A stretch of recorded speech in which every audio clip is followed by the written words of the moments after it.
உங்கள் பிள்ளைகள் நாங்கள் முன்னெடுக்கிற இந்த அரசியல் என்பது எங்களுக்கு வாக்கு செலுத்தியவர்கள்,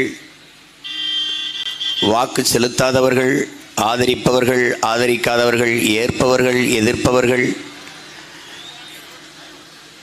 எல்லோருக்குமாகத்தான் இந்த அரசியலை முன்னெடுக்கிறோம். அதிலும் குறிப்பாக எங்களுக்கு பின்னே வருகிற அடுத்த தலைமுறை தம்பி தங்கைகளுக்காகத்தான் இந்த களத்திலே தொய்வின்றி தொடர்ந்து பயணிக்கிறோம். அதனால்தான் நாம் தமிழர் கட்சிக்கு வாக்களிப்போம், நாளைய தலைமுறைக்கு வாழ்வளிப்போம் என்கிற முழக்கத்தை முன்வைத்தோம். மாற்று அரசியலுக்கு வாக்களிப்போம், மான தமிழினத்திற்கு வாழ்வளிப்போம் என்ற கொள்கை கோட்பாட்டை முன்னிறுத்தினோம்.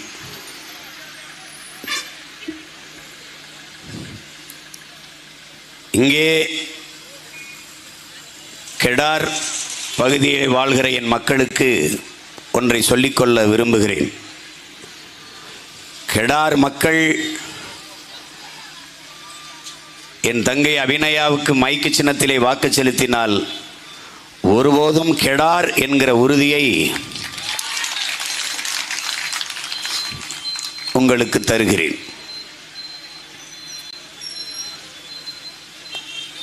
என் தங்கை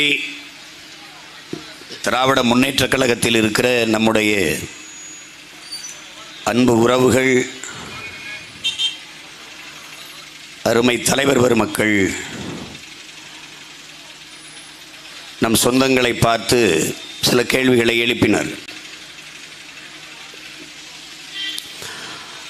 அரசியல் கோட்பாடு, கருத்து முரண்பாடுகளில் நாம் அவர்களை விட்டு விலகி நிற்கிறோமே ஒழிய, வேறு தளத்தில் நிற்கிறோமே ஒழிய, அந்த கட்சியில் இருப்பவர்களெல்லாம் நம் உறவினர்கள் என்பதை நாம் ஒருபோதும் மறந்துவிடக்கூடாது. அவர்கள் கருத்தை, அவர்கள் கோட்பாட்டை அவர்கள் எடுத்து வைக்கிறார்கள். நாம் நம்முடைய கருத்தை, தத்துவ நிலைப்பாட்டை எடுத்து முன்வைக்கிறோம்.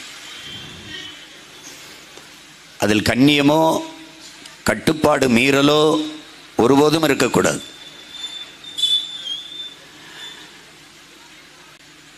கருத்து மாறுபாடு இருக்கலாம், ஆனால் மனித வெறுப்பு ஒருபோதும் இருக்கக்கூடாது. அதுவும் தமிழ் தேசிய பிள்ளைகளிடத்திலே அறவே இருக்கக்கூடாது. அவர்கள்தான் கடமை, கண்ணியம், கட்டுப்பாடு அது எல்லாத்தையும் மீறுவதுதான் அவர்கள் கோட்பாடு என்று வாழ்ந்து கொண்டிருக்கிறார்கள். நாம் அப்படி ஒருபோதும் நடந்து கொள்ளக்கூடாது. நம் கருத்தை அழுத்தமாக, ஆணித்தரமாக, ஆவேசமாக எடுத்து வைக்க வேண்டுமே ஒழிய,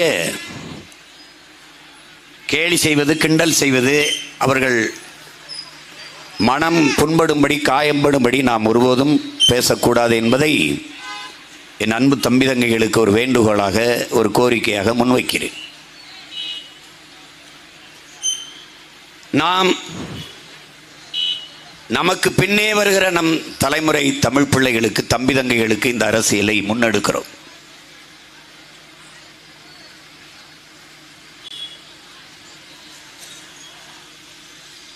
இந்த உலகத்தை, இந்த பூமியை நாம் நமது முன்னோர்களிடமிருந்து பரம்பரை சொத்தாக வாங்கி வரவில்லை. நம் பிள்ளைகளிடத்திலிருந்து வாடகைக்கு வாங்கி வாழ்ந்து கொண்டிருக்கிறோம் என்கிற எண்ணத்தை என் அன்பு தமிழ் சொந்தங்கள், என் அருமை தம்பி தங்கைகள் கவனத்தில் வைத்துக் கொள்ள வேண்டும். மாமேதை மார்க்ஸ் அவர்கள், இந்த பூமி, இந்த உலகம் என்பது தனி ஒரு மனிதனுக்கோ, சமூகத்திற்கோ, ஒரு அரசுக்கோ உடைமையானது அல்ல. இது வழி வழியே வருகிற வருங்கால சந்ததியினருக்கானது. நீங்கள் இப்போது வாழ்ந்து கொண்டிருப்பதைப் போல இதை விட செழுமைப்படுத்தி வருங்கால தலைமுறைக்கு ஒப்படைத்து விட்டு செல்ல வேண்டும் என்கிறார். நாம் வாடகை வீட்டில் வாழ்ந்து கொண்டிருக்கிறோம் என்கிற எண்ணம் ஒவ்வொருத்தருக்கும் இருக்க வேண்டும். வாடகை வீட்டில் இருப்ப நாம் வீட்டை காலி பண்ணும்போது எவ்வளவு பத்திரமாக வீட்டு உரிமையாளரிடத்தில் ஒப்படைப்போமோ அப்படி வருங்கால தலைமுறையிடத்திலே இந்த பூமியை ஒப்படைத்து விட்டு செல்ல வேண்டும் என்கிற பொறுப்புணர்வு, கடமை உணர்வும் நம் ஒவ்வொருவருக்கும் இருக்க வேண்டும். நபிகள் நாயகம் ஸல்லல்லாஹு அலைஹி வஸல்லம் அவர்கள், நீ ஒரு வழிப்போக்கன், இந்த பூமிக்கு வந்தது நீ ஒரு வழிப்போக்கன், வந்தாய், இருந்தாய், வாழ்ந்தாய், போயிட்டே இருக்கணும். இவங்கள மாதிரி என்னது ஒன்னுதுன்னு பூமி தாயின் தலையில குண்டை போட்டு இது ஏன் நாடு, இது ஏன் எல்லை, அதெல்லாம் கூடாது. இது ஒண்ணுது இல்லை. இந்த பூமி குறிப்பா மனிதனுக்கு மட்டுமானது அல்ல. இந்த உலகம் பல கோடிக்கணக்கான உயிர்களின் உடைமை என்பதை அறிவார்ந்த தமிழ் சமூக தம்பிதங்கைகள் புரிந்து கொள்ளணும். இந்த விளக்கை சுற்றி பறக்குதே கொசு, அதுக்கும் இந்த பூமியில் உரிமை உண்டு. உன்னை கடிக்குதே மூட்டைப்பூச்சி, அதுக்கும் உரிமை உண்டு. கடும் விஷத்தை வச்சிருக்க பாம்பு, தேளு, அதுக்கும் உரிமை உண்டு. இது பல கோடிக்கணக்கான உயிர்களின் உடைமை, உனக்கு மட்டுமானதல்ல. கவி பேரரசு வைரமுத்தவர்கள் உலகில் கடைசியாக எது வருதோ அது ஆதிக்கம் செலுத்துறாங்கிறார். கடைசியா எது தோன்றுதோ அதான் ரொம்ப பெரிய ஆதிக்கம் செலுத்துதுங்கிறார். ரொம்ப கடைசியா வந்தது இந்த சாதி மத உணர்ச்சி, அது ஆதிக்கம் செலுத்துது. இன்னைக்கு இந்த நிலத்தின் அரசியல் என்றால் அதுதான் தீர்மானிக்குது. இந்திய நிலத்தில், இந்திய நாட்டில் மிக கடைசியா வந்த மொழி இந்தி, அது ஆதிக்கம் செலுத்துது, செலுத்த துடிக்குது. உலக உயிரினங்களில் பரிணாமத்தில் கடைசியாக வந்தவன் மனிதன், அவன் ஆதிக்கம் செலுத்துறான். இவனாலதான் பிரச்சனை. இந்த உலகத்தில் இத்தனை கோடி உயிர்களுக்கு எந்த உயிரினத்தாலும் பூமிக்கு ஆபத்தில்லை. கடைசியாக வந்த சமூக விலங்காக இருக்கிற இந்த மனிதனால் தான் இவ்வளவு பெரிய பேராபத்து இந்த பூமிக்கு நிகழ்ந்து விட்டது. அண்ணல் காந்தியடிகள் நம் இயற்கை எண்ணெய், நம் பூமி தாய் எல்லா உயிர்களுக்குமான தேவையை தந்து விடுகிறாள், ஆனால் மனிதனின் பேராசைக்கு தர முடியாமல் தவிக்கிறாள் என்று சொல்கிறார். புத்தன் ஒரு பூவிலே தனக்கான உணவை வண்டுகள் எப்படி போய் பூவுக்கு எந்த சேதமும் இல்லாமல் தேனை கொண்டு விட்டு திரும்புமோ அப்படி இந்த பூமியை, இயற்கையை நீ பயன்படுத்திக் கொள்ள வேண்டுமே ஒழிய அதை அழித்து நாசமாக்க கூடாது. ஏனென்றால் அது உனக்கானதல்ல, உன் சந்ததிக்கானது என்கிறார். அறிவார்ந்த தமிழ் சமூக பிள்ளைகள், என்னிலும் இளைய என் தம்பி தங்கைகள், இந்த கருத்துக்களை ஆள் மனதில் பதிய வைத்துக் கொள்ள வேண்டும். இந்த அற்ப தேர்தலை விடுங்கள். அதில் வெல்வார்கள், தோற்பார்கள். தோற்றவரெல்லாம் தோற்றவரல்ல, வென்றவரெல்லாம் வென்றவரல்ல.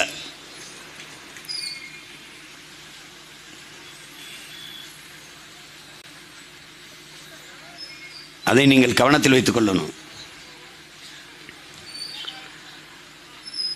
நாம் பேசிக்கொண்டிருப்பது கடார் பகுதியிலே ஒரு சிறு கூட்டத்தில் ஆயிரத்திற்கும் மேற்பட்ட மக்களுக்கு முன்பிருந்து பேசிக்கொண்டிருக்கிறோம் என்பதல்ல. உலகில் 13 கோடி மக்களுக்கு முன்பிருந்து பேசிக்கொண்டிருக்கிறோம். என் முன்னே அமர்ந்திருக்கிற என் இன உறவுகள் மட்டும் எங்கள் பேச்சை கேட்கல. உலகம் முழுமைக்கும் பரவி வாழுகிற 13 கோடி மக்களும் எங்கள் பேச்சை உற்று நோக்குகிறார்கள்.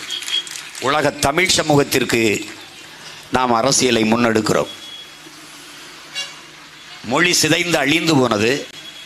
தமிழ் மீட்சியே தமிழர் எழுச்சி என்கிறார் தாத்தா தேவினைய பாவாணர். தமிழ் மீட்சி வர வேண்டும், தமிழ் எழுச்சி வர வேண்டும் என்றால் தமிழன் ஆட்சி நிறுவ வேண்டும். அப்ப வென்றாக வேண்டும், தமிழ் ஒன்றாக வேண்டும், தமிழர் என்கிற முழக்கத்தை முன்வைக்க வேண்டியது இருக்கிறது. சாதி மதங்களால் பிளந்து பிரிந்தோம், தமிழால் இணைந்து நாம் தமிழராய் நிமிர்வோம் என்ற முழக்கத்தை முன்வைத்தோம். அந்த வழியிலே பயணித்துக் கொண்டிருக்கிறோம். நாம் நமக்கும் பின்வருகிற தலைமுறைக்கு அரசியலை கட்டி எழுப்புகிறோம்.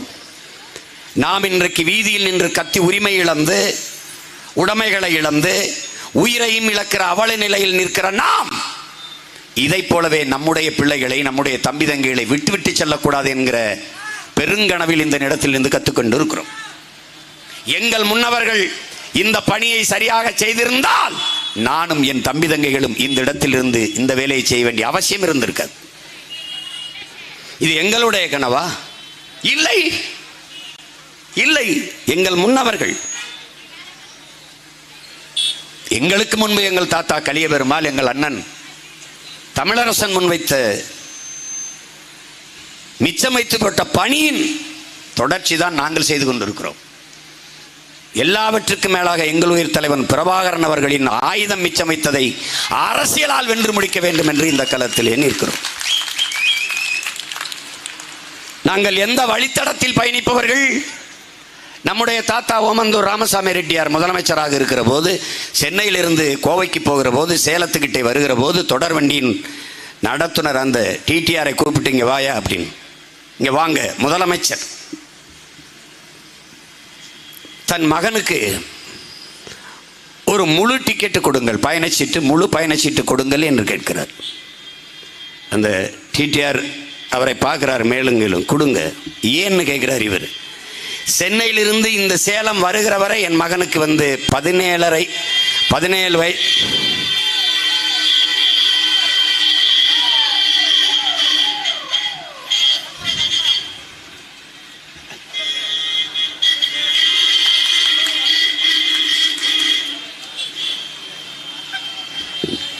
நம்ம கட்சி தான்.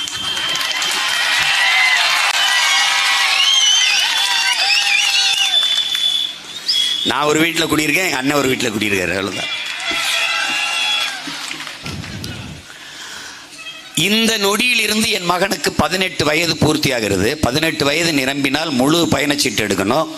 நாங்கள் சென்னையிலிருந்து இது வர்ற வரைக்கும் அரை டிக்கெட், அரை சீட்டு தான் எடுத்துகிட்டு வந்தோம். இப்போ இங்கேருந்து கோவை போகிற வரைக்கும் முழு பயணச்சீட்டு தாங்க என்று கேட்கிறார். ஒரு நாட்டின் முதலமைச்சர், என் அன்பு தம்பி தங்கைகள், அறிவார்ந்த எனது பெற்றோர்கள் சிந்திச்சு பார்க்கணும். ரொம்ப நாள் இல்லை, தாத்தா காலத்தில் தான் தன் மகனுக்கு அவரை யாரும் கேட்க போகிறதில்ல,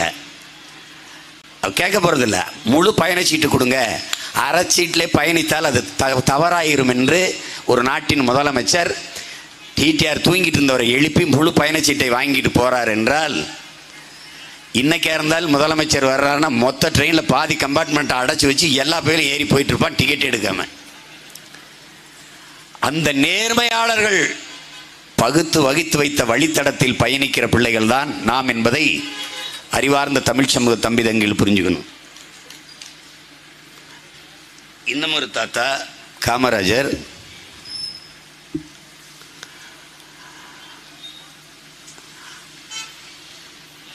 இடது கை பக்கம் துண்டை போடுறாரு, இப்படி போடுறாரு, போட்டுக்கிட்டே இருக்காரு. சட்டை வலது கை பக்கம் கிழிஞ்சிருது தோள்பட்டைக்கிட்ட. அப்போ ஒரு மாதிரி இருக்குது, இந்த துண்டை தூக்கி வலது கை பக்கம் போட்டுடுறாரு. சட்டை முதலமைச்சர் சட்டை கிழிஞ்சிருக்கு, அதை எப்படி மறைக்கிறேன்னு தெரியாமல் இந்த பக்கமே போட்டுக்கிட்டு இருந்த துண்டை தூக்கி இந்த பக்கம் போட்டுறாரு.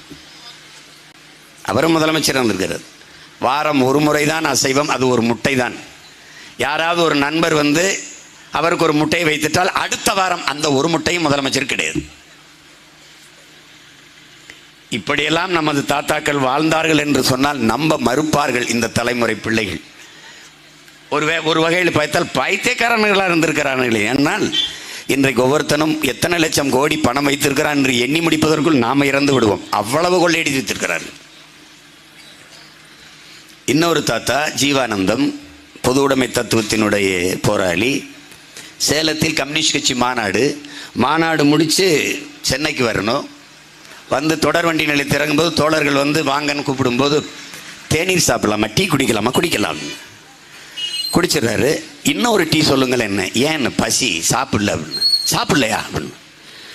தோலில் என்ன மூட்டை, பணம் அப்படின்னு. ஏன் சாப்பிடலன்னு கேட்குறாங்க. காசு இல்லைன்னு. தோலில் என்ன மூட்டை, பணம். அந்த பணம் இருக்கே, எடுத்து சாப்பிட்டுருக்கலாம். ஐயோ, அது தோழர்கள் கட்சிக்கு கொடுத்த காசு, அதை எடுத்து நம்ம சாப்பிடலாமா? இன்னைக்கு இருந்தால் மொத்த மூட்டையும் ஆட்டையை போட்டு வீட்டுக்கு போயிருப்பான். யார் கேள்வி வைக்க போற? எப்படிப்பட்ட நேர்மையாளர்கள் வாழ்ந்த நிலம்னு பாரு. இன்னொரு பாட்டை வாவு சிதம்பரனார், பெரும் செல்வந்தன், தாத்தா வழக்கறிஞர், அப்பா வழக்கறிஞர், அவர் வழக்கறிஞர். அன்றைக்கு தேதியிலே ஒரு முறை நேர்நிக்க பல ஆயிரம் ரூபாய்களை தொகையாக வாங்கியிருக்கார். அன்னைக்கு எல்லா சொத்தையும் வித்துவிட்டு நாட்டின் விடுதலைக்கு போராடிய பெருந்தகை. மாடு இழுக்க திணறுகிற செக்கை மனிதன் இழுத்தான் மண்ணின் விடுதலைக்கென்றால் உன்னால் நம்ப முடியுதாவார். எல்லா சொத்தையும் இழந்து விட்டு வறுமையிலே இறுதி காலத்தில் ஊர் ஊராக மண்ணனை வித்து வாழ்ந்தான் என்பதை யாராவது தமிழீழம் தலைமுறையினர் நினைவில் வைத்திருக்கிறீர்களா என்று பாருங்கள். நெய்வேலி பழுப்பு நிலக்கரின்னு வச்சுட்டுக்கிற நீ, அது இன்னைக்கு மத்திய அரசு சொத்தாகி போச்சு. என்எல்சியில் 299 பேர் வேலைக்கு எடுக்கிறான். ஒருத்தங்கூட தமிழன் இல்லை, கேட்க நாதி இல்லை. இந்த நாதியற்ற பயமக்கள் இந்த கேடு கட்டவனுக்கு ஓட்டு போட்டு நிற்கதியா நிற்கிது. 500 ஏக்கர் சொந்த நிலம். நம் தாத்தா ஜம்புலிங்க முதலியார் சொந்த நிலம். நிலத்திலே கிணறு தோண்டுகிறார். கருப்பா ஏதோ வருகிறதை எடுத்துக்கொண்டு போய் அன்றைய முதலமைச்சர் காமராஜர் இடத்துல, காமராஜ் இது ஏதோ வருது பாரு கருப்பா, என்ன ஆய்வு செய்தால் அது நிலக்கரி. அது நம்மிடத்தில் இருக்கிற விட சென்ட்ரல் கவர்மெண்ட் நேரு அவர்கிட்ட இருந்தால் நாட்டுக்கு நல்லது நடக்கும். 500 ஏக்கர் சொத்தை பொது சொத்தாக மாற்றியவன் நம்முடைய தாத்தா ஜம்புலிங்க முதலியார்.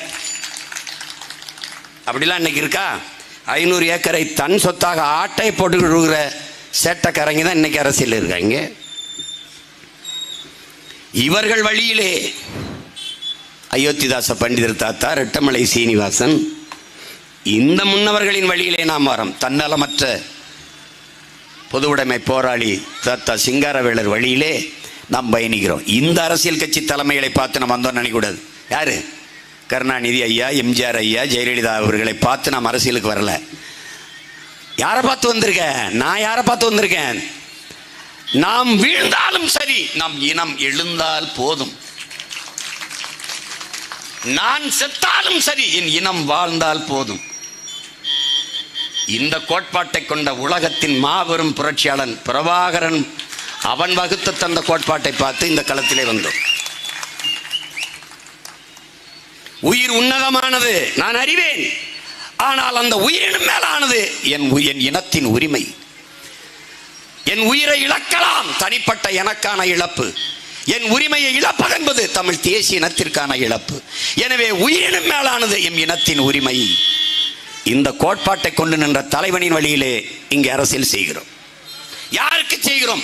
எங்களுக்கும் பின்னே வருகிற என் தம்பி தங்கைகளுக்கு, அவர்களின் சந்ததியினருக்கு நிற்கிறோம். உலகம் முழுமைக்கும் இப்படித்தான் புரட்சிகர விதைகள் விதைக்கப்பட்டது. ஓசோ சொல்லுகிறான், 2 கைகள் நிறைய விதைகள், நான் விதைத்துக் கொண்டே இருக்கிறேன், எவ்வளவு முளைக்குதோ முளைக்கட்டும் என்று. ஒற்றை மகன் 14 ஆண்டுகளில் விதைத்ததிலே 36 லட்சம் விதைகள் முளைத்திருக்கிறது. இதை 66 ஆக்குவது, 1 கோடியை 26 ஆக்குவது என்பது சாத்தியமில்லை என்று யாரும் நினைத்து விடக்கூடாது. நீங்கள் சீன புரட்சியாளன் மாசேத்துங் இதுபோல பேசிக் கொண்டிருக்கையில்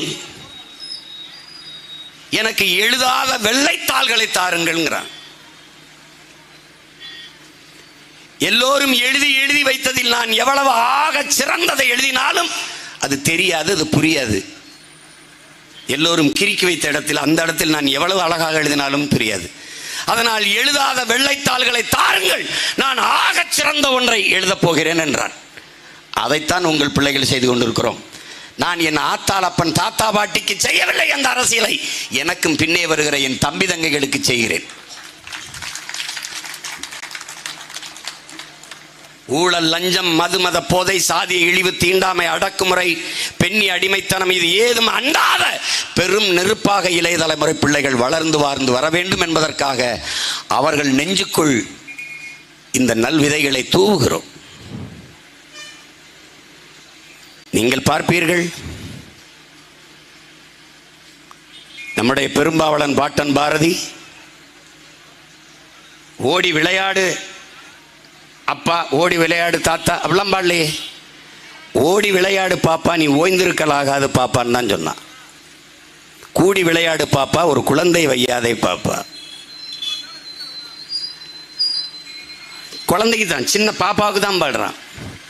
அதே பாரதி, சாதிகள் இல்லையடி பாப்பா, குலத்தாழ்ச்சி உயர்ச்சி சொல்லல் பாவம், நீதி உயர்ந்த மதி கல்வி, அன்பு நிறைய உடையோர் மேலோர்னா. ஏன் அது அப்பாவுக்கு பாடல, அம்மாவுக்கு பாடல? அது பயனில்லை. இது பதறாகிவிட்டது. அடுத்த தலைமுறையாவது நல்ல மணிகளாக வளர்த்து வார்த்து எடுப்போம் என்கிற நோக்கத்தில் தான் நான் பலமுறை சொல்லியிருக்கிறேன். நான் பதருக்குள் நெல்மணிகளை தேட வந்தவன் அல்ல.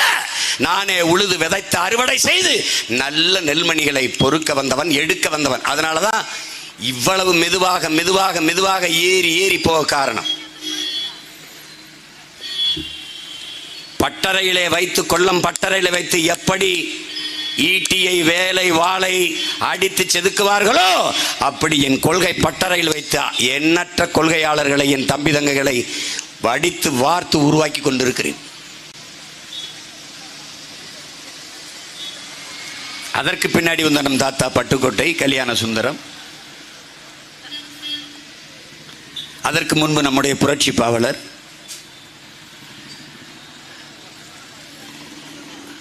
எல்லோரும் இளைய தலைமுறை பிள்ளைகளையே குறிவைத்து பாய்ந்தார்கள். நம் தாத்தா பட்டுக்கோட்டை தூங்காதே அப்பா தூங்காதே, தூங்காதே அம்மா தூங்காதே, தூங்காதே தாத்தா தூங்காதேன்னு பாடலையே, பாடல, தூங்காதே தம்பி தூங்காதே. இங்கே நல்ல பொழுதையெல்லாம் தூங்கி கெடுத்தவர்கள் நாட்டை கெடுத்ததுடன் தானும் கெட்டார். தம்பிக்குத்தான் பாடினர். திருடாதே பாப்பா திருடாதே, திருடாதே பாப்பா திருடாதே, குழந்தைக்கு தான் பாடுறான். வறுமை நிலைக்கு பயந்து விடாதே, ஒரு திறமை இருக்கு மறந்து விடாதே, திருடாதே பாப்பா திருடாதே. திட்டம் போட்டு திருடுற கூட்டம் திருடி கொண்டே இருக்குது, அதை சட்டம் போட்டு தடுக்கிற கூட்டம் தடுத்து கொண்டே இருக்குது. திருடனாய் பார்த்து திருந்தாவிட்டால் திருட்டை ஒழிக்க முடியாது, திருடனாய் பார்த்து திருந்தாவிட்டால் இருட்டை ஒழிக்க முடியாது. திருடாதே. அவனுக்கு எவ்வளவு கனவு இருந்தா பாருங்க. உழைக்கிற நோக்கம் உறுதியாயிட்டா பதுக்கிற நோக்கம் ஒதுக்குற நோக்கம் இருக்காது. இதுதான் வரி. இது எத்தனை தடவை ஒரு பாடலாசிரியர் எழுதியிருப்பார், எத்தனை தடவை ஒரு இசையமைப்பாளர் அந்த கருத்தை வலியுறுத்தணும்னு ஐயா எம்ஜிஆர் அவர்கள். நீ நல்லா கொஞ்சம் உழைக்கிற நோக்கம் உறுதியாயிட்டா, உழைக்கிற நோக்கம் உறுதியாயிட்டா, திருப்பி திருப்பி 4 முறை. உழைக்கிற நோக்கம் உறுதியாயிட்டா பதுக்குற நோக்கம் இருக்காது, ஒதுக்குற நோக்கமும் இருக்காது. அந்த கருத்தை திரும்ப திரும்ப வருங்கால தலைமுறைக்கு ஆழ்மனதில் ஆழ பதிய வைக்க வேண்டும் என்று அவ்வளவு பொறுப்புணர்வோடும் அக்கறையோடும் நம் முன்னவர்கள் எழுதி வைத்தார்கள், பாடி வைத்தார்கள் என்பதை என்னிலும் இல்லை என் தம்பி தங்கைகள் கவனிக்கணும். எல்லாவற்றுக்கும் மேலாக தமிழ் அறிவியலின் பெருமை மிக அடையாளமாக இருக்கிற நம்ம ஐயா அப்துல் கலாம் அவர்கள் ஏன் அமைச்சர்களை எல்லாம் கூட்டி வைத்து பேசவில்லை? ஏன் மொத்த பாராளுமன்ற உறுப்பினர்களையும் அழைக்கவில்லை? ஏன் எல்லா சட்டமன்ற உறுப்பினர்களும் அழைத்து பேசியிருக்கலாமே? தமிழ்நாட்டுக்கு வந்தால் இந்த சட்டமன்ற உறுப்பினர்களோட நான் கொஞ்சம் பேசணும், அது பயனில்லை தெரியும் அவருக்கு. அதனால என்ன பண்ணார்? பள்ளிக்கூட மாணவர்கள் கல்லூரி மாணவர்களிடத்திலே சென்று சென்று பேசியதற்கு காரணம் அடுத்த தலைமுறையை தயார் செய்வது ஒன்றுதான். ஊழல் லஞ்சத்தை ஒழிக்க முடியும், உண்மையும் நேர்மையுமாக நல்ல ஆட்சியை மலரச் செய்ய முடியும் என்று அவர்கள் நம்பினார்கள். அதே நம்பிக்கையில் தான் உங்கள் பிள்ளைகள் இந்த நிலத்திலே நிற்கிறோம்.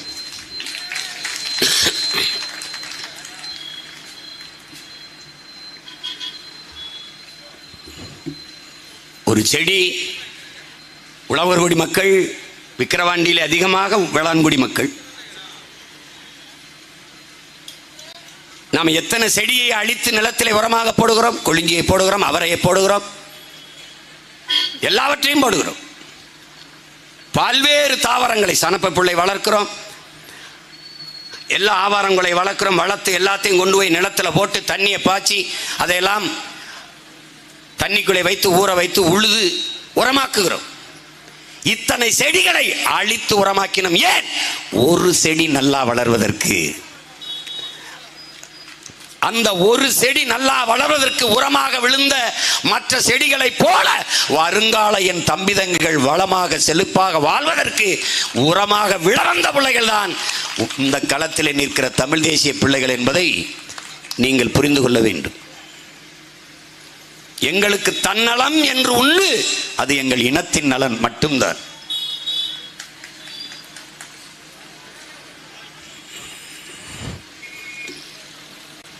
அறிவார்ந்த என் சொந்தங்களே,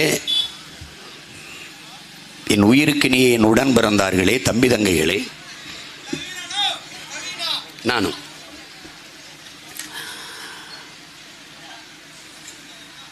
எந்தெந்த இடத்திலெல்லாம் நாம் ஏமாற்றப்பட்டிருக்கிறோம்,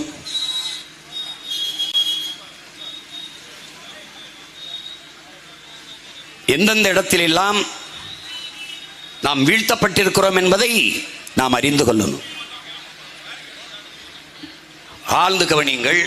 கல்வி என்பது மானுட உரிமை, கல்வி என்பது மாநில உரிமை. இந்த மாநில பட்டியலில் மாநில உரிமையாக இருந்த கல்வியை இந்திய ஒன்றிய அரசு பொது பட்டியலுக்கு தன்னகத்தை எடுத்துக்கொண்டு போய்விட்டது. எடுத்துக்கொண்டு போன போது அதிகாரத்தில் இருந்தது திமுக. அன்றைக்கு அவசர நல எமர்ஜென்சி இந்திரா காந்தி அம்மார் அறிவித்து எதிர்த்து எவரும் கேள்வி கேட்க முடியாத நிலையை உருவாக்கி எடுத்துக்கொண்டு போய்விட்டார்.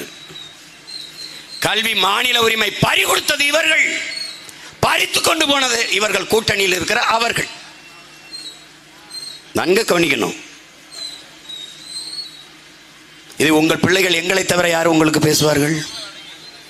மறந்து விடுவது மக்களின் இயல்பு, நினைவுபடுத்திக் கொண்டே இருப்பது போராளிகளின் கடமை. அதை தான் நாங்கள் செய்து கொண்டிருக்கிறோம். எடுத்துக்கொண்டு போனது யார்? காங்கிரஸ். இன்றைக்கு கல்வி மாநில பட்டியலுக்கு வர வேண்டும், கொண்டு வருவோம் என்று தேர்தல் அறிக்கையிலே அறிக்கை விடுகிறார்கள். எடுத்துக்கொண்டு போகும்போது என்ன செய்தீர்கள்? தடுக்க முடியல. ஏன்? தோற்று போனார்கள். அந்த இடத்திலே தோற்று போனார்கள் ஆட்சியாளர்கள். ஆனாலும் அடுத்த தேர்தலிலே வென்றார்கள். அவர்கள் வென்றார்கள், என் மக்கள் தோற்றார்கள். பள்ளிக்கூடங்களில் தான் அதிக வாக்ககம் இருக்கிறது, வாக்குச்சாவடி பூத்து. ஒருவன் எழுதுகிறான், இங்கே ஐஏஎஸ் உருவாக்க முடிஞ்சது, டாக்டர் உருவாக்க முடிஞ்சது, ஐபிஎஸ் உருவாக்க முடிஞ்சது, நீதிபதியை உருவாக்க முடிஞ்சது, வக்கீலை உருவாக்க முடிஞ்சது. ஆனால் ஒரு தலைவனை உருவாக்க முடியல. இந்த பள்ளிக்கூடத்தில் எல்லாத்தையும் உருவாக்க முடிஞ்சது, அந்த பள்ளிக்கூடத்துக்குள்ள ஒரு தலைவனை உருவாக்க முடியல. கடைசி வரைக்கும் திருடனை தான் தயாரிச்சு அனுப்பிக்கிட்டு இருக்கு அந்த பள்ளிக்கூடம். அங்கதான் ஓட்டு போடுறோம்.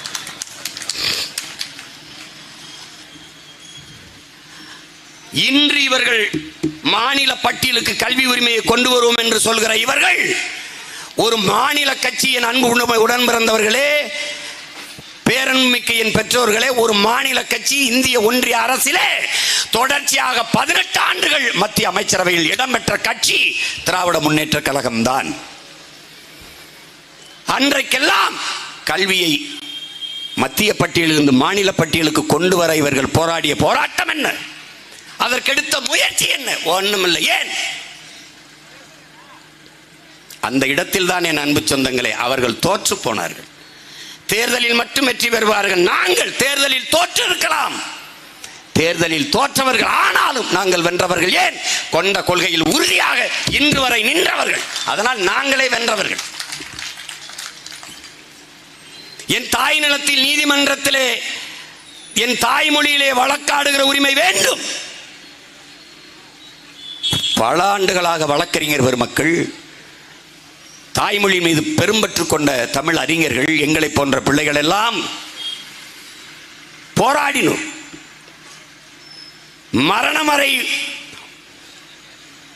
உணவில்லை, உணவை மறுத்து உண்ணாவிரத போராட்டம் எல்லாம் இருந்தார்கள் வழக்கறிஞர்கள்.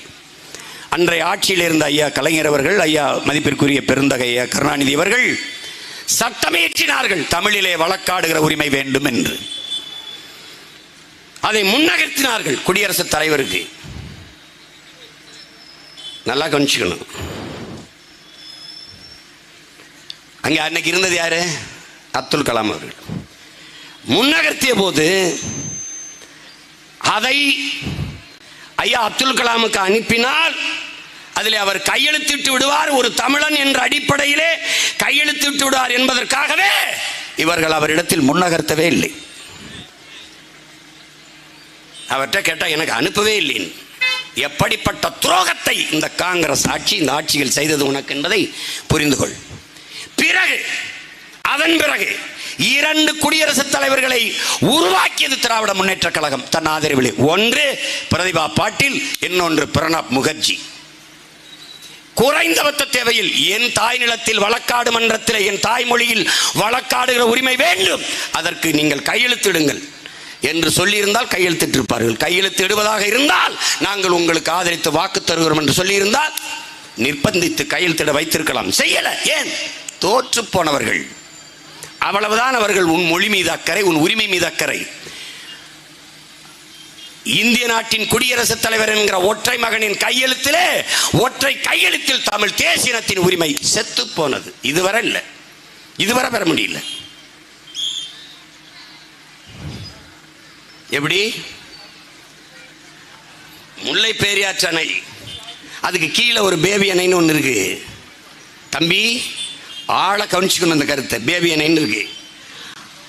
அதிலிருந்து திறந்து விட்டு இந்த பேபி அணையில நீரை தேக்கி நம்ம எடுத்துக்கிறோம். அந்த பேபி அணை மண்மேடு செம்மிருச்சு, நிறைஞ்சிருச்சு. காரணம், அடர்த்தியான மரங்கள் இருக்கு. அந்த மரத்தை வெட்டிட்டு தூர்வாரி ஆழப்படுத்தினால்தான் அதிகப்படியான நீரை தேக்க முடியும், சேமிக்க முடியும். பல ஆண்டுகளாக தமிழ்நாடு இந்த மரத்தை வெட்டி தூர்வாரிக்கிறோம், ஆழப்படுத்திக்கிறோம்னு கேரள அரசுக்கு கோரிக்கை வைக்குது. அப்படி கேரள அரசு நீ பார்க்காத. தமிழ்நாட்டில் எந்த கட்சியோட கூட்டணி வைக்குது? ஒன்று காங்கிரஸ், கம்யூனிஸ்ட். இந்த 2 கட்சி தான் மாறி மாறி கேரளாவா ஆளுது. இதை நல்லா நுட்பமாக விளங்கணும்.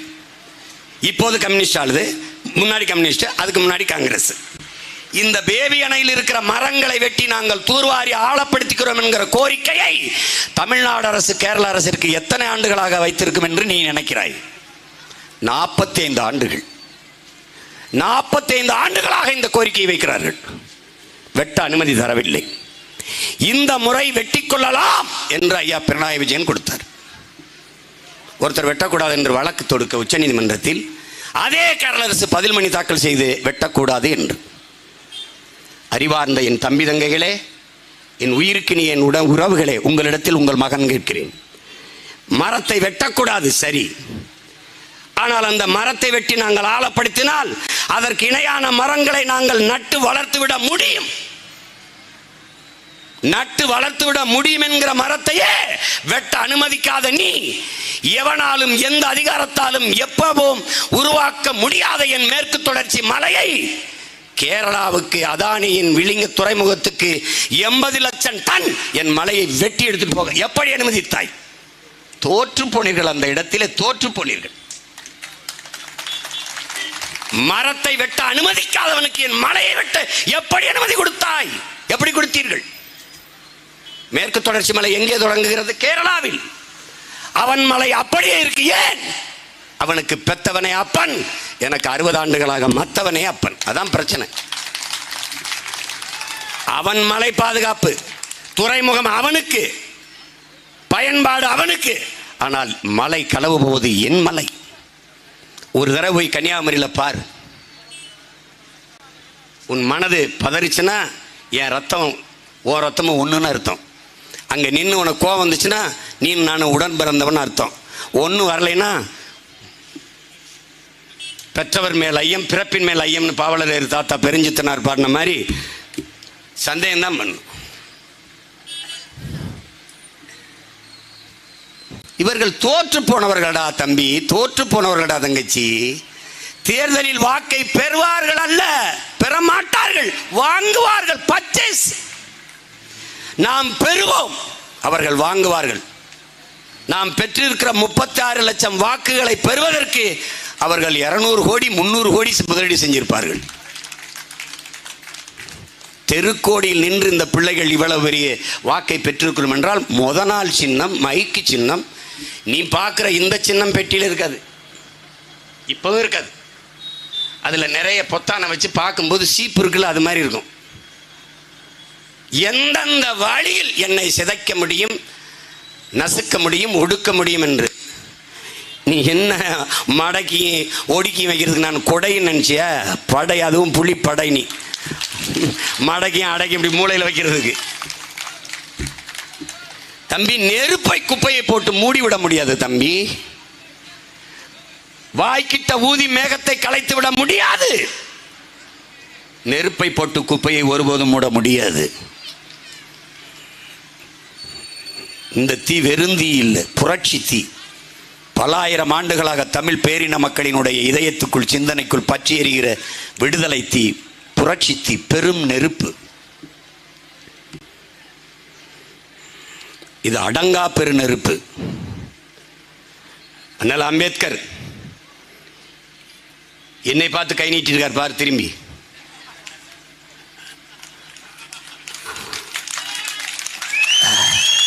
என்ன சொல்றாரு? இவன் தான்டா, இவனை பிடிச்சுக்க, இவன் தான், இவனை பிடிச்சுக்கிறாரு. அவன் கைகளை இருக பற்றி கொள்ளுங்கள். அவனுக்கு பக்கத்திலும் பின்னையும் நடங்கள்ங்கிறார். என்ன சொல்றாருங்கிறீங்க? உங்களின் அடக்குமுறை, உங்களின் ஒடுக்குமுறை எங்களை ஆவேசப்படுத்தும், அரசியல் படுத்துமே ஒழிய ஒருபோதும் அச்சப்படுத்தாதுங்கிறார். அதனால நீ என்னைய விட்ட, என்னென்னத்தைய விட்ட, எதை பத்தியும் சின்னத்தை எடுத்த, எதை பத்தியும் கவலை கிடையாது.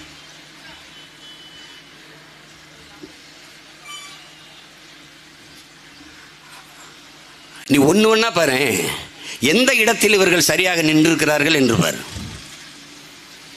எதுவுமே கிடையாது. இப்ப என்னன்ற நீ எதை நோக்கி போயிட்டு இருக்க? இங்க பாரு, நீ வாழ முடியுமான்னு பாரு. ஒரு தடவை ஒரு மகனா இப்படி நில்ல, அண்ணன் நான் கேட்கறது பதில் சொல். பால் விலை என்ன ஏறிடுச்சு, அரிசி விலை ஏறிடுச்சு, பருப்பு விலை ஏறிடுச்சு, உளுந்து விலை ஏறிடுச்சு, வெங்காயம் தக்காளி விலை ஏறிடுச்சு, இந்த எரிகாற்று உருளை விலை இருக்குல்ல ஏறிடுச்சு. எரிகாற்று உருளை வேலை. இவங்க திட்டம் எப்படி தெரியுமாடா தம்பி, என் தங்கச்சி, எப்படி தெரியுமாப்பா? முதல்ல நமக்கு வறுமை இருந்ததுடா.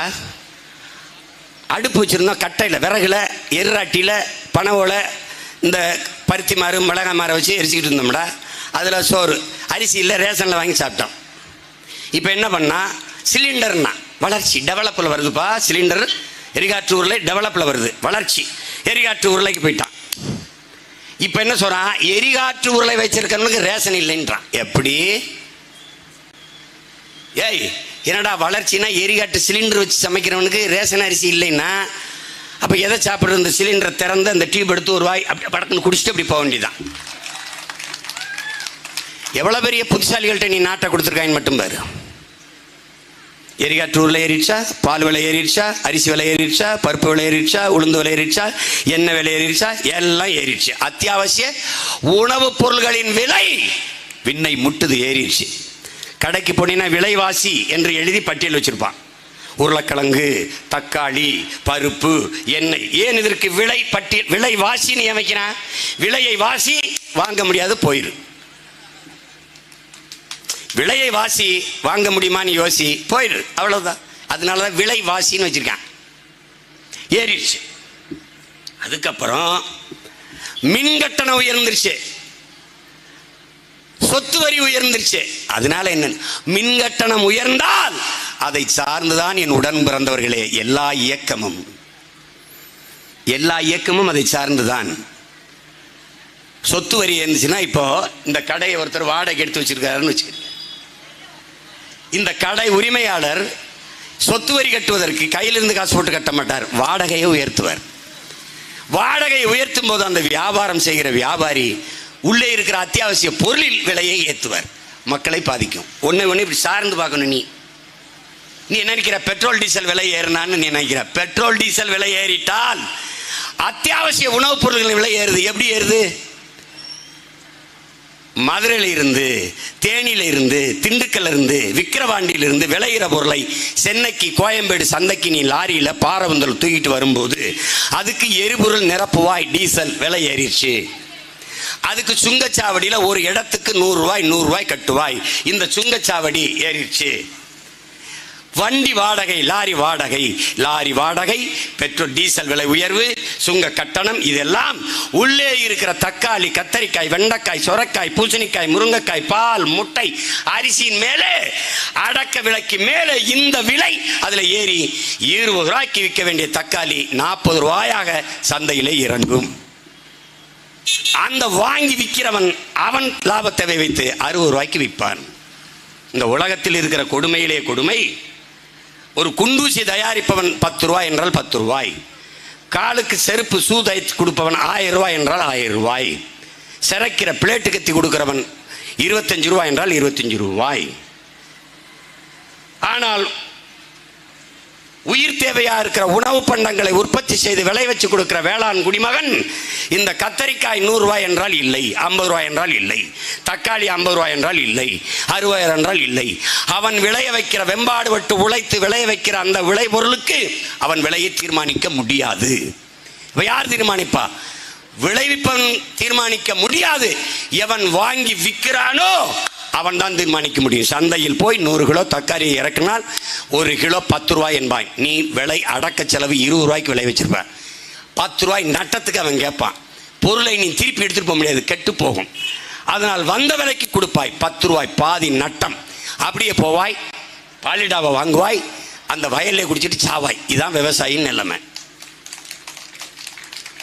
ஏன்? அவன் விளை வைக்கிற பொருளுக்கான விலையை அவன் தீர்மானிக்க முடியல. இதுதான் உங்கள் பிள்ளை ஆட்சிக்கு வந்தால் அவன் விளைவிக்கிற பொருளுக்கான விலையை அவன் தீர்மானிப்பான்.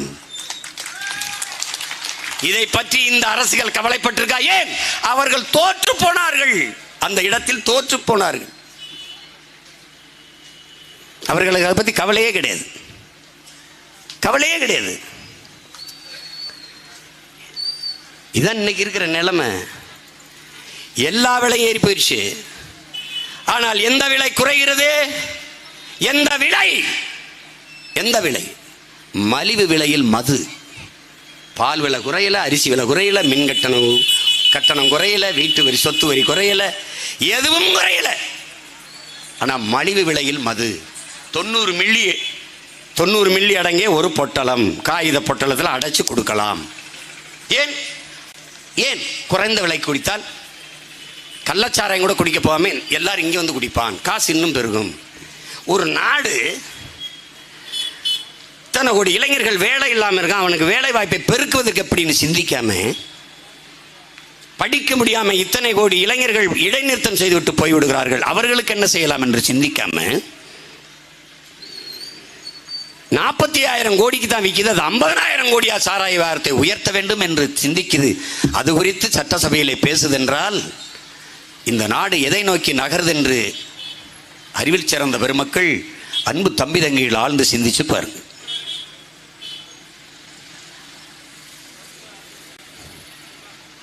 தேர்தலில் அவர்கள் வென்றார்கள் என்று வந்தால் கூடி கூடி சிரியுங்கள், கைகொட்டி சிரியுங்கள். கேவலம் கேவலம். இது ஒரு வெற்றி என்று கொண்டாடுவதற்கு இவர்களை தவிர கொஞ்சமும் கூச்சநாச்சம் இல்லாமல் வென்றுட்டார்கள். அந்த தொலைக்காட்சிகள்லாம் ஊடகங்கள்லாம் அந்த வேட்பாளர் முந்திக் கொண்டு இருக்கிறார், அதிலிருந்து நீ என்ன அறியணும்? ஓட்டுக்கு 1000 கொடுத்துருக்கான். இவர் பின்னாடி வந்தவர் கொஞ்சம் பிந்துகிறார், ஓட்டுக்கு 500 தான் கொடுத்துருக்கான். 500 கொடுத்தவன் 2வது இடத்துல இருப்பான், 1000 கொடுத்தவன் 1வது இடத்துல இருப்பான். ஆனால் ஒன்றுமே கொடுக்காமல் 3வது இடத்தில் இருக்க ஒரு கட்சி இருக்குது என்றால் அது மான தமிழ் பிள்ளைகள் நடத்துகிற நாம் தமிழர் கட்சி தான்.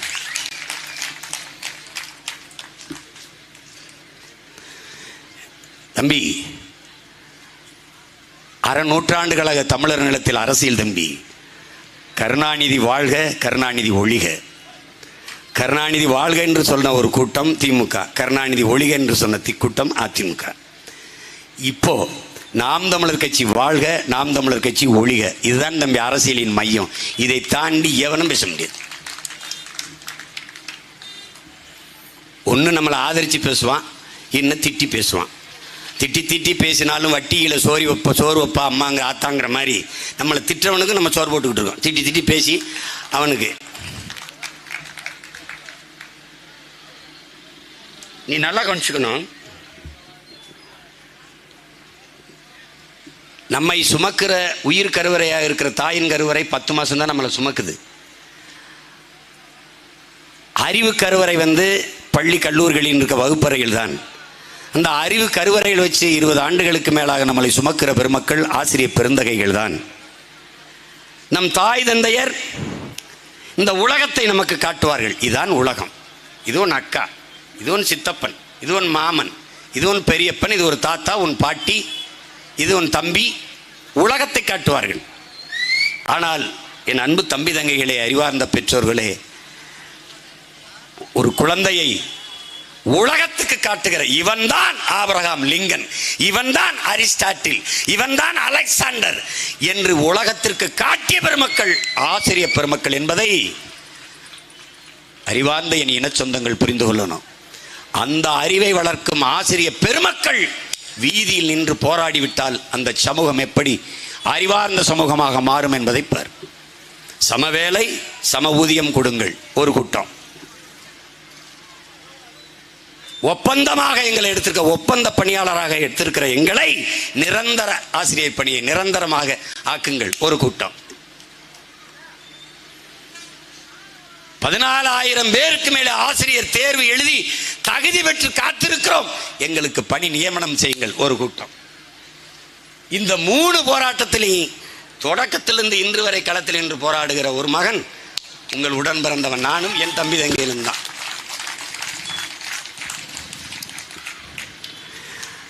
ஆனால் எதிர்க்கட்சியாக இருக்கும்போது ஐயா ஸ்டாலின் அவர்கள் நான் வந்தால் இதெல்லாம் நிறைவேற்றினர். ஆளுங்கட்சியாக இருக்கும்போது அதே போராட்டம். மொத்த தங்கச்சிகள் குழந்தையோட கர்ப்பிணி பெண்கள் அப்படிலாம் இருந்தவங்களை தூக்கி ஒரு கட்டடத்துக்குள்ள அடைச்சு போட்டு என்னை பார்க்கவே விடாமல் திருப்பி அனுப்பிட்டாங்க. அந்த இடத்தில் தோற்று போனார்கள் இவர்கள். ஆனாலும் 21 தேர்தலிலே வென்றார்கள்.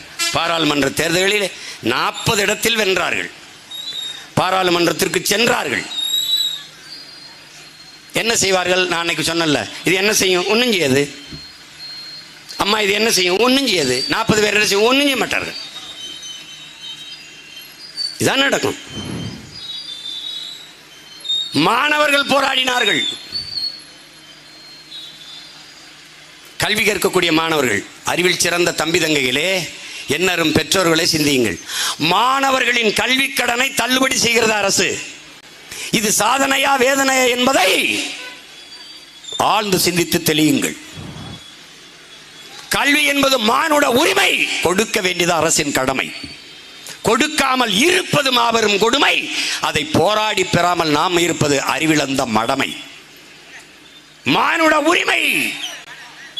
என் கல்வியை நான் கடன் வாங்கி கற்கிற நிலைக்கு வைத்தவன் யார்? அந்த இடத்தில் தோற்று போனீர்கள்.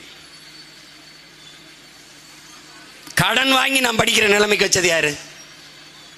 அரசு தன் கடமையை செய்யாதால் நான் கடன் வாங்கி படிக்கிறேன். அப்புறம் கடன் தள்ளுபடி, இதில் ஒரு சாதனை. வேளாண் கடனை தள்ளுபடி. ஒரு நாட்டில் விவசாயி வாழ்கிறான் வளர்கிறான் என்றால் அந்த நாடு வாழ்கிறது வளர்கிறது. அவனை வாழ முடியாமல் சாகிறான் என்றால் அந்த நாடு நாடு இல்லை, சுடுகாடு. ஒரு விவசாயி தற்கொலை செய்து கொண்டான் என்றால் இன்றைக்கு உனக்கு செய்தி, நாளை நீ சோறு இல்லாமல் சாகப் போகிறாய் என்பதற்கான முன்னறிப்பு அறிவிப்பு. அதை நீ உணர்ந்து தெளியணும். ஒரு நாட்டில் விவசாயி வாழணும் வளரணும், அப்பத்தான் அந்த நாடு வாழும் வளரும். எல்லாம் ஆழ்ந்து கவனிங்க. விவசாயி கடனை தள்ளுபடி. ஏன் விவசாயி கடனாளியானான்? இந்த கேள்விக்கு 6 இடத்தில் பதில் இருக்கு. ஏன் கடனாளியானான்? பதில் இருக்கா? விதையிலிருந்து வாங்கணும், உழவு எந்திரம் கடன் வாங்கணும், உரம் கடன் வாங்கணும், எல்லாம் கடன் வாங்கணும். விளைவித்த பொருள் உரிய விலை கிடைக்காது. இப்ப கூட அகவிலையை தாருங்கள். டெல்லியில் போராடிய வேளாண்குடி மக்கள் 2014 ஐயா மோடி அவர்கள் வரும்போது நான் வந்து உரிய விலையை ஆக விலையை நான் தீர்மானிப்பேன் என்று சொன்னதுனால நம்பி திருப்பி நீங்க கொடுத்த வாக்குறுதியை நிறைவேற்றுங்கள் என்றுதான் இப்போது டெல்லியிலே போராட்டம். அப்படி ஒரு நிலை தமிழ்நாட்டில் இருக்கா? இல்ல.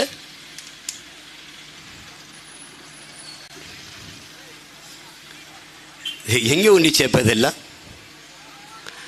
இதை சாதனை கருத்தில் சொல்ல. விவசாய கடனை தள்ளுபடி பண்றேன், நான் வந்து இந்த மாணவர் கல்வி கடனை தள்ளுபடி பண்றேன். இதெல்லாம் வேடிக்கை, இதெல்லாம் வந்து கொடுமை. இதெல்லாம் சரி. இந்த ஆண்டு விவசாய முதல்ல ஐயா கலைஞர் 7,000 கோடி ஏதோ விவசாய கடனை தள்ளுபடி பண்ணார். அடுத்து மறுபடியும் ஆட்சிக்கு வரும்போது மறுபடியும் விவசாய கடனை தள்ளுபடி பண்றேங்கிறாங்க. ஒரு தடவை கடனாளி ஆனான்ல, அவன் ஏன் கடனாளி ஆனா? அவன் கடனாளி ஆகாம பார்த்துக்கிறதுக்கு என்ன வேலைன்னு ஏதாவது நடந்திருக்கா? இல்லை, மறுபடியும் கடனாளி ஆகிறான். அப்படின்னா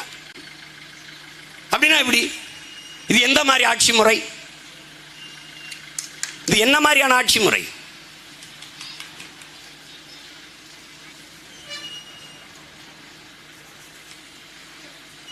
என் தம்பி சொன்னான்ல, நாங்கள் வந்து டாஸ்மார்க்கை மூடுவோம்னு தேர்தல் வாக்குறுதியில் கொடுக்கலையே அப்படின்னு. கள்ளச்சாராயம் குடிச்சு செத்தா 10 லட்சம் கொடுப்போம்னு கூட தான் நீங்கள் வாக்குறுதி கொடுக்கல, அதை கொடுத்தீங்க. ஒரு கேள்விதானே நீ இந்த நாட்டின் குடிமகனா கேளு. கள்ளுக்கடையை திறக்கிறதுல இவங்களுக்கு இருக்கிற பிரச்சனை என்ன? ஒரு பிரச்சனையை சொல்ல சொல்லு, நம்ம பேசாம விட்டுறலாம். கேரளாவில் இருக்கா இருக்கு, புதுச்சேரியில் இருக்கா இருக்கு, ஆந்திராவில் இருக்கா இருக்கு, கர்நாடகாவில் இருக்கு. ஏன் இருக்கு? அந்த முதலமைச்சருக்கு சாராய ஆலை இல்லை. எங்க நாட்டை ஆளுகிற 2 கட்சிக்கும் சாராய ஆலை இருக்கு. கள்ளுக்கடையை திறந்தா 100 ரூபாய் குடிச்சிட்டு வீட்டுக்கு போயிடுவான், 500 ரூபாயில 400 ரூபாய் வீட்டுக்கு போயிடும். அதை எப்படி மொத்தமாக பறிக்கிறது, அதை பறிச்சு பொண்டாட்டி தாலி எப்படி அறுக்கிறது, அதில் இவர்கள் கவனம். இதெல்லாம் இதில் வருது, திராவிட மாடல் சாதனையில் வருது, திராவிடியன் ஃபார்முலாவில் வருது, திராவிடியன் ஃபார்முலாவில் வருது. நீ இப்படி தாண்டா பார்க்கணும். இந்த நாட்டை எத்தனை தலைவர்கள் ஆண்டிருக்கிறார்கள், எத்தனை தலைவர்களின் வாரிசுகள் அடுத்து வாரிசுகள் வந்து இந்த நாட்டை ஆண்டிருக்கிறார்கள், அதிகாரத்தில் இருந்து ஆதிக்கத்தை செலுத்தி இருக்கிறார்கள். ஆனால் நாட்டின் பாதுகாப்பு, நம்ம பாதுகாப்பு வீரர் தம்பி சுரேஷ் பாபுலாம் வந்திருக்காங்க, இங்கே இருக்காங்க நம்ம கூட. நாட்டின் பாதுகாப்புக்கென்று இத்தனை தலைவர்கள் எத்தனையோ பிள்ளைகளை பெற்றார்களே, ஒருவன் நாட்டின் பாதுகாப்புக்கு போடா என்று தன் மகனை தன் பேரனை ஒரு தலைவன் அனுப்பியதை ஒரு செய்தி சொல்லு பார்ப்போம். ஐயா கருணாநிதி வீட்டில் இத்தனை பேரங்க இருக்காங்கல்ல, எல்லாரும் மறுபடியும் முதலமைச்சர், மத்திய அமைச்சர், பாராளுமன்ற உறுப்பினர், சட்டம் இதுதான் வருவாங்களே ஒழிய நாட்டின் இராணுவத்துக்கு எவனும் போக மாட்டான். எவன் போவான்? பசியில் இருக்கிறவன், மேற்கொண்டு உயர்கல்வி படிக்க முடியாதவன், அவன் தான் இருப்பான். யாராவது இருக்கானா பேரு? போக மாட்டான். நாட்டை ஆள வருவார்கள், நாட்டை காக்க வருவார்களா? வரமாட்டார்கள். மாணவர்கள் போராடிட்டார்கள், வேளாண்குடி மக்கள் வீதியில் வந்து போராடிவிட்டார்கள், மீனவ சொந்தங்கள் வீதியில் வந்து போராடிவிட்டார்கள். இன்னைக்கு 25 பேரை கைது பண்ணியிருக்காயா இலங்கை ராணுவம், 25 மீனவர்களை. இந்திய கடல் எல்லையில் எனக்கு மீன் பிடிக்கிற உரிமை இருக்கா இல்லையா? இதை சொல்ல வேண்டிய பொறுப்பு இந்த 2 அரசுகளுக்கும் இருக்கா இல்லையா? இருக்கா இல்லையா? சொந்த நாட்டு குடிகளை கைது பண்ணி சிறைப்படுத்தும் போது வாய் திறந்து பேசாமல் ஒரு சின்ன நாடிடத்திலே கைகட்டி நிற்கிற ஒரு நாட்டை எப்படிடா ஏன் நாடுன்னு சொல்ல முடியும்? என் பெரியப்பன் சித்தப்பனை கைது பண்ணி உள்ள போடுற சிங்களனுக்கு இராணுவ பயிற்சி, பணம், போர்க்கப்பல் பரிசு கொடுக்கிற நாட்டோ எப்படி எனக்கு பற்று வரும்? எப்படி பற்று வரும்? 850 பேரை இதுவரை கொண்டிருக்கான். 850 பேரை இப்போ அது குடிக்க வச்சு ஒரு 80-90 பேர் தான் செத்துருக்கான். 850 பேரை கொண்டிருக்கான். இவர்களுக்கு வந்த கோபம், இவர்கள் எடுத்த நடவடிக்கை. ஆனால் நீ ஆழ்ந்து கவனிக்க, என் உடன் பிறந்தவனே, ஒற்றை மகன் தமிழீழத்தில் ஆயுதத்தோட நிற்கிற போது ஒரு மீனவன் சுடப்படலை.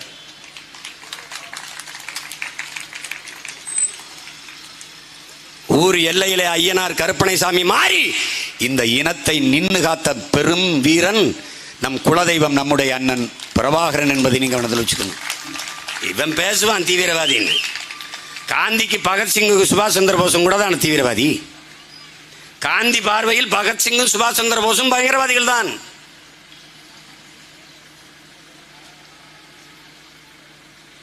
பகத்சிங்குக்கு தூக்கு வரும்போது காந்தி கடிதம் எழுதினார், என் மாநாட்டுக்கு முன்னாடி நிறைவேற்றிருங்கன்னு. எப்படிப்பட்ட ஆளுக பார்த்துக்க.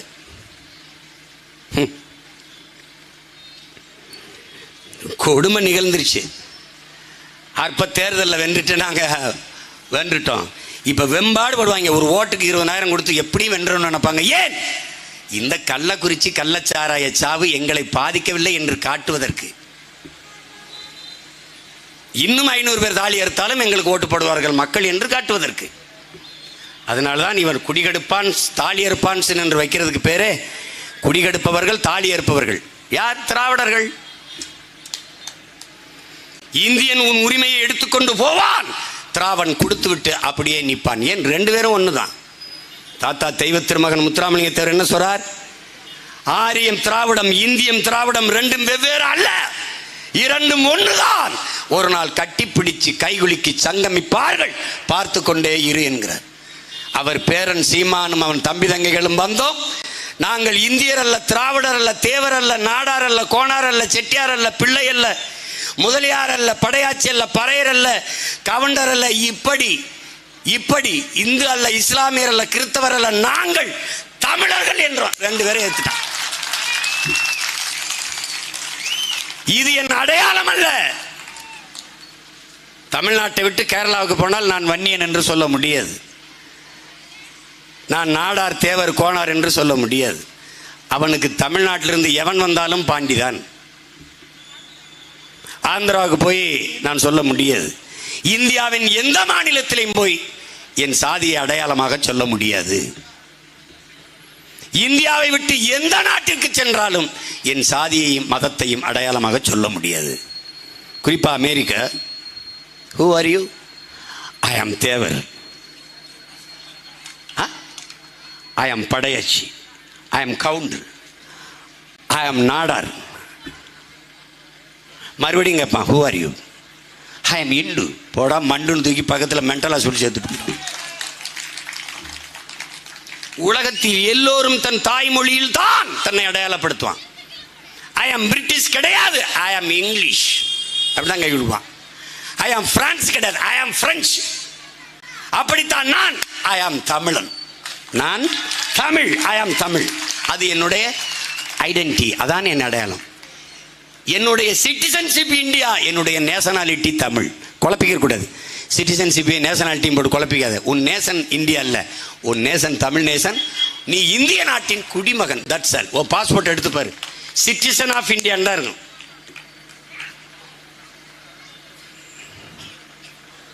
நீ இந்தியன்னு வச்சுட்டு கான் கபூர் கான் எல்லைக்காந்தி இந்தியா முழுமைக்கு சுற்றிட்டு போயிட்டு போகும்போது அங்கே ஒரு ஊடகவியலாளர்கள்லாம் கேட்குறாங்க, இந்தியாவில் என்ன பார்த்தீங்கன்னா, ஒரு இந்தியனை கூட பார்க்கலின்ட்டு. என்ன பிடிச்ச? நான் வங்காளியை பார்த்தேன், மலையாளியை பார்த்தேன், பீகாரியை பார்த்தேன், குஜராத்தியை பார்த்தேன், மராட்டியனை பார்த்தேன், ராஜஸ்தானியை பார்த்தேன், இந்தியனை பார்க்கவே இல்லைன்னு. அவனவன் சரியாக இருக்கான். நாம் சரியாக இருக்க துடிக்கும் போது fascism, chauvinism, separatism, terrorism, anti nationalism, புடுங்கனிசம், அப்பத்தாயிசம் எல்லாம் நமக்கு தான் வரும்.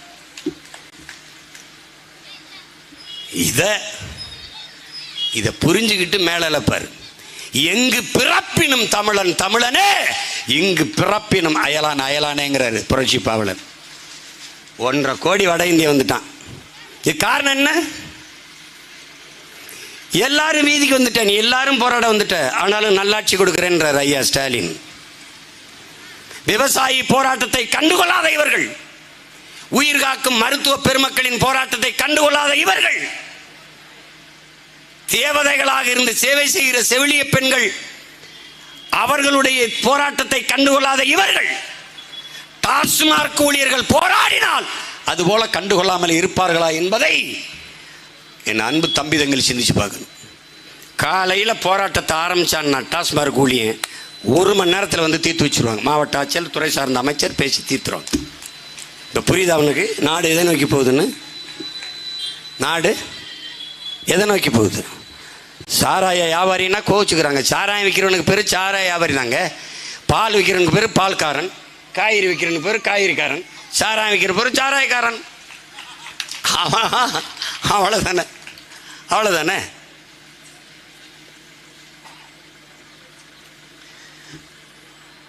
அது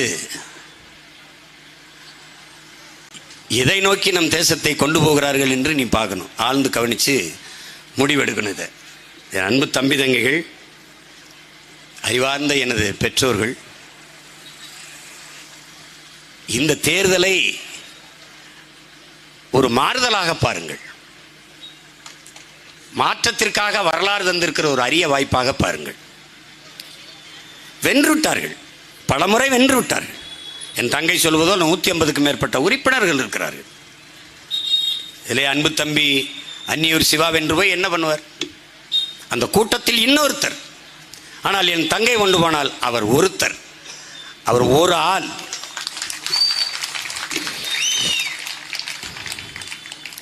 தெரிக்க விடுறா பாருங்க இந்திய பாராளுமன்றத்தை மகுவா மைத்ரா.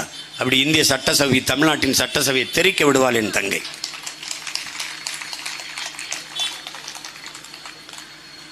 எவ்வளவு தகுதியும் திறமையும் இருந்தாலும் வாய்ப்பில்லை என்றால் பயனற்று போகும். என் அன்பு மக்களே, என் தங்கையை விட தகுதியும் திறமையும் வாய்ந்தவர்கள் இல்லை.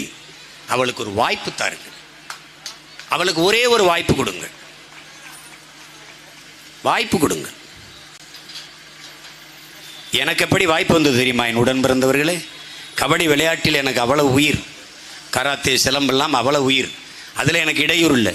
கபடி விளையாடுறதுக்கு சேர்த்துக்க மாட்டார்கள். நான் ஒல்லியாக எலும்புந்தோல்மா ரொம்ப சின்ன பையனாக இருப்பேன். காலேஜ் முதல் ஆண்டு படிக்கும்போது எங்கள் அன்னைங்கெல்லாம் விளையாடுவாங்க. 2வது ஆண்டு 3வது ஆண்டு படிக்கிறவங்க கல்லூரி அணியில். நான் வந்து அதில் இருக்க ஆர்வத்தில் எல்லாரும் போயிட்ட பிறகு உட்கார்ந்து அந்த விளையாட்டை பார்ப்பேன். அவங்க கலட்டி கொடுக்குற துணி, அந்த பேண்ட் ஷர்ட்டு, சங்கிலி, செயின், கடிகாரம், மோதிரத்தில் என்கிட்ட கொடுத்துட்டு விளையாட போவாங்க. நான் வச்சுக்கிட்டு இப்படியே உட்கார்ந்துருப்பேன். 2 அணியாக பிரித்து 7 பேராக எங்கள் ஃபிசிக்கல் டைரக்டர், எங்கள் விளையாட்டு ஆசிரியர் பயிற்சி கொடுப்பார். ஒரு நாள் ஒரு அணியில் ஒருத்தர் வரலை. அப்போ அவர் ஏதோ விளையாட்டுக்கு கேளியா, உங்களுக்கு ஒரு ஆள் குறையுதே, நம்ம சீமனை வச்சுட்டு போடா, நீ போய் அங்கே அணியில் நில்டா அப்படின்னு என்னை அனுப்பிவிடுறாரு. அனுப்பிவிட்டா பாருங்கள், நடுவால் நான் தான் சப்ஸ்டியூட்டு. இந்த பக்கம் எங்கள் அண்ணங்க இந்த கை பிடிச்சி எடுத்துட்டு ஓடுவாங்க, இந்த கை பிடிச்சி நான் சென்ற அப்படி நிற்கிறேன். என் அணியில் எல்லாரும் பட்டு போயிட்டாங்க. நான் ஒரே ஒரு ஆள் இருக்கேன். நான் தான் ரைடு போகணும், பாடி போகணும். மொத்த பேரும் கைதிட்டா. ஏன்னா என்னை பார்த்தாலே காமெடி மாதிரி இருக்கனே, இவனாடா பாடி சீமா போட, சரி போடா போடா, எங்கள் அண்ணங்கெல்லாம் கைதிட்டுறாங்க. ஒரு வெறி தான். அப்போல்லாம் இந்த மண்ணை தொட்டு அப்படி கும்பிடுறது அப்போ ஒரு பழக்கம். அப்போ போய் அப்படி பாடி போனதான் தெரியும். ஒரு ரைடு போய் இப்படி விளையாண்டு வந்தல என் பெர்ஃபார்மன்ஸை பார்த்து மொத்த பேரும் எங்கள் அண்ணங்க தூக்குனாங்க பாருங்க. அப்புறம் அவன் வந்தாலும் சேர்க்க வேணா, இவனை அணியில் சேர்த்துக்கிறேன்ட்டார் எங்கள் பிசிக்கிட்டாரு. அந்த வாய்ப்பு எனக்கு எப்படி வந்ததை பற்றி, அப்படி ஒரு வாய்ப்பு என் தங்கச்சிக்கு கொடுங்க, தயவு செய்து கொடுங்க. ரொம்ப நாளாகவே எங்களை சப்ஸ்டியூட்டாக வச்சுருந்தீங்கன்னா எங்கள் ஆட்டத்தையும் ஒரு தடவை இறக்கி விட்டு பாருங்களேன். இந்த தேர்தலில் எங்களை ஒரு 20 பேர் அனுப்பியிருந்தீங்கன்னா எடப்பாடி ஐயா என் வெளியே போகிறாரு, ஆளுங்கட்சி வெளியே நடப்புன்னு ஒரு செய்தி வந்திருக்கும்.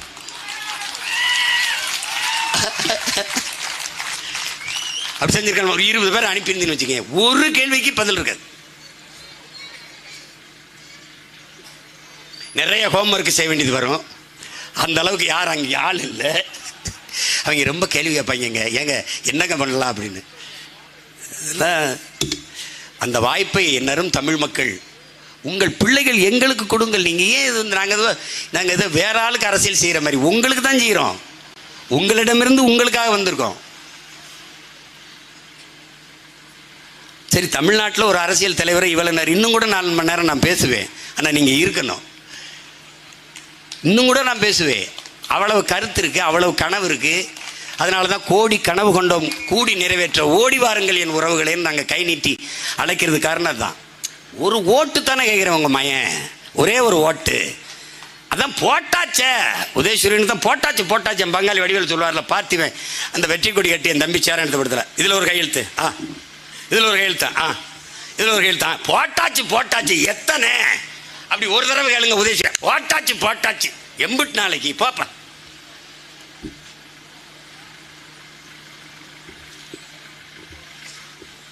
எங்கள் கோட்பாட்டை ஆழ்ந்து கவனிங்கள். எவ்வளவு அக்கறையாக உங்கள் பிள்ளைகள் உங்கள் மேலே இருக்கிற பெரும் காதல் தானே நாங்கள் இவ்வளவு பாடுபட காரணமாக இருக்குது.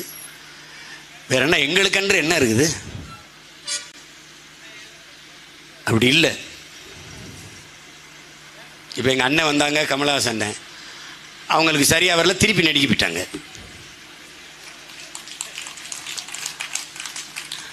அது மாதிரி உங்கள் மகன் போனேன்னா ஒன்று என் மக்களுக்காக, அவர்கள் விடியலுக்காக அரசியல் செய்வேன், இல்லைன்னா 100 பேருக்கு சோறு போடுற விவசாயத்தை செய்வேன். 2ல் 1 தான் செய்வேன். இதில் வெள்ளை வெட்டினா நாட்டையே விவசாய நாடாக மாற்றுவேன். நீ நம்பு, ஒரு 5 வருஷம் என்கிட்ட கொடுத்துட்டு நீ தெருவில் பயணிச்சு பாரு சாலையில், இது உண்மையிலேயே தமிழ்நாடு தானான்னு உனக்கு சந்தேகம் வந்துடும். பூமியின் சொர்க்கமாக மாற்றிடும். ஆஸ்திரேலியா, சுவிட்சர்லாந்து, இந்த நாடுகளில் நீ சாலையில் பயணிக்கும் போது 2 பக்கமும் பார்த்தீங்கன்னா அப்படி இருக்கும். அது மாதிரி என் நாட்டை நான் மாற்றுவேன். நீ கேரளாவுக்கு போய் பாரு, காலி இடங்கள்னு ஒன்றை காட்டிடு. அண்ணன் இங்கே இருக்கு, நான் ஒரே ஒரு சீமக்கருவேலை கண்டு அல்லது மரத்தை காட்டிடு, ஒரு யூக்கலிப்டஸ் மரத்தை காட்டிடு, ஒரு பிளாஸ்டிக் போத்தலை காட்டிடு. அவர்களால் முடியுது, உன்னால் முடியலையா? சொல்லு, உன்னால் முடியலையா? உன்னை பேரன்பு கொண்டு காதலிக்கிற என்னை நீ காதலிக்கணும். நீ பான் பராக்கு போடுறவன், கஞ்சா குடிக்கிறவன், கள்ளச்சாரம் குடிக்கிறவனே காதலிச்சு தாலியை கட்டினு நான் ஒன்றும் பண்ண முடியாது. நானும் உன்னை 15 வருஷமாக வெரைட்டி லவ் பண்ணுறேன். சும்மா அப்படி போய் திரும்பி ஒரு ஓர கண்ணாலே ஒரு சைட் அடிச்சு விட்டு போப்பா. என்னப்பா நீ ஒரு தலை காதல் ஒன் சைடு லவா எத்தனை வருஷத்துக்கு சுத்துறதுப்பா? ஒரு தடவை எங்களையும் பாருப்பா. எங்களையெல்லாம் பார்த்தா பிடிக்காதுப்பா, பார்க்க பிடிக்கிறோம். ஒரு தடவை எங்க பேச்ச கேட்டா வெறுப்பாத்தாப்பா இருக்கும், கேட்டுக்கிட்டே இருந்தா அது சங்கீதமா தேனா இனிக்கும்பா. கேளுப்பா, அதாப்பா சரியா இருக்கு. ஒரு கேளுப்பா, நாங்க பேசுறது உங்களுக்காகங்கிறத முதல்ல கேளுப்பா. கேளு. படித்த பிள்ளைகள் அவரவர்கள் வேலையை பார்க்காம நம்ம ஐயா அதை அடிக்கடி சொல்லுவேன் பிள்ளைகிட்ட, அம்பேத்தே நண்பர்கள் இருக்கிறாங்க, அம்பேத்தே எல்லாம் கல்வி அறிவை கொடுத்துட்டா சகோதரத்துவம் சமத்துவம்லாம் வந்துரும்னா, ஆனால் ஒன்றும் வந்த மாதிரி தெரியலையே அம்பேத்தே அப்படின்னு. ஒன்று தன்னலம்னு வந்துட்டா அறிவு வேலை செய்யாதுறாங்கிறாரு. அது மாதிரி இங்கே தன்னலம்னு வந்துருச்சு, அறிவு வேலை செய்யாது. எங்களுக்கு தன்னலம்ங்கிற ஒன்றே கிடையாது, இனநலம் தவிர. அதனால் ஒரு ஓட்டு போட போற ஒன்ன ஒதுங்கி நிற்காத, கண்ட சின்னங்கண்டு கலங்கி நிற்காத. உழைக்கும் மக்கள் சின்ன அது ஒளி வாங்கி சின்னாய. உழைக்கும் மக்கள் சின்ன அது ஒளி வாங்கி சின்ன. நாள்தோறும் பாடுபட்டோம் ஆனாலும் துன்பப்பட்டோம், நாள்தோறும் பாடுபட்டோம் ஆனாலும் துன்பப்பட்டோம். யாரார்க்க ஓட்ட போட்டு ஓட்டாண்டி ஆகி புட்டோம். இந்த நிலை மாற நான் வேற என்ன கூற? இந்த நிலை மாற நான் வேற என்ன கூற?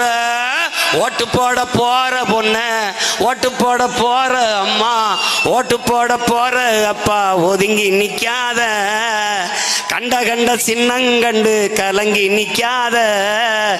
ஒளி வாங்கி சின்ன உழைக்கும் மக்கள் சின்ன அது ஒளி வாங்கி சின்ன. உழைக்கும் மக்கள் சின்ன அது ஒளி வாங்கி சின்ன. விலைவாசி ஏறி போச்சு, வாழ்க்கை நிலம் மாறி போச்சு. பாடுபட்ட ஏலசனம் பரிதவிச்சு நிக்கலாச்சு. இந்த நிலை மாற நான் வேற என்ன கூற? இந்த நிலை மாற நான் வேற என்ன கூற? ஓட்டு போட போற பொண்ண ஒதுங்கி நிக்காத, கண்ட சின்னங்கண்டு கலங்கி நிக்காத. உழைக்கும் மக்கள் சின்னம் அது ஒளி வாங்கி சின்னம். உழைக்கும் மக்கள் சின்னம் அது ஒளி வாங்கி சின்னம். முயற்சி எடுக்க வேணும், முயற்சி எடுக்க வேணும், முடிவு பண்ணி பார்க்க வேணும். முயற்சி எடுக்க வேணும், முடிவு பண்ணி பார்க்க வேணும். மக்களெல்லாம் ஒன்னா சேர்ந்து ராசாக்கா மைக்கு சின்னத்தில் ஓட்டு போடணும் ஐயாக்கா. மக்களெல்லாம் ஒன்னா சேர்ந்து ராசாக்கா மைக்கு சின்னத்தில் ஓட்டு போடணும் ஐயாக்கா. மாற்றம் வரணும் பாரு, மாற்றம் வரணும் பாரு. நாட்டு மக்கள் நல்லா இருக்க நோக்கம் இருப்பதாரு. அந்த எண்ணம் கொண்ட சின்னத்தில் ராசாக்கா நாம எல்லாருமே ஓட்டு போடணும் ஐயாக்கா. அந்த எண்ணம் கொண்ட சின்னத்தில் ராசாக்கா நாம எல்லாருமே ஓட்டு போடணும் ஐயாக்கா. முயற்சி எடுக்க வேணும், முடிவு பண்ணி பார்க்க வேணும். முயற்சி எடுக்க வேணும், முடிவு பண்ணி பார்க்க வேணும். மக்களெல்லாம் ஒன்னா சேர்ந்து ராசாக்கா மைக்கு சின்னத்தில் ஓட்டு போடணும் ஐயாக்கா. மைக்கு சின்னத்தில் ஓட்டு போடணும் ஐயாக்கா. மாற்றம் என்பது மானுட தத்துவம். மாறாது என்ற சொல்லை தவிர மற்றவை அனைத்தும் மாறிவிடும். மாறுவோம், மாற்றுவோம். புரட்சி எப்போதும் வெல்லும். உங்கள் பிள்ளைகள் எங்களின் வெற்றி அதை சொல்லும். இலக்கு ஒன்றுதான், இனத்தின் விடுதலை. இனம் ஒன்றாவோம், இலக்கை வென்றாவோம். தமிழ்த்தாய் வாழ்.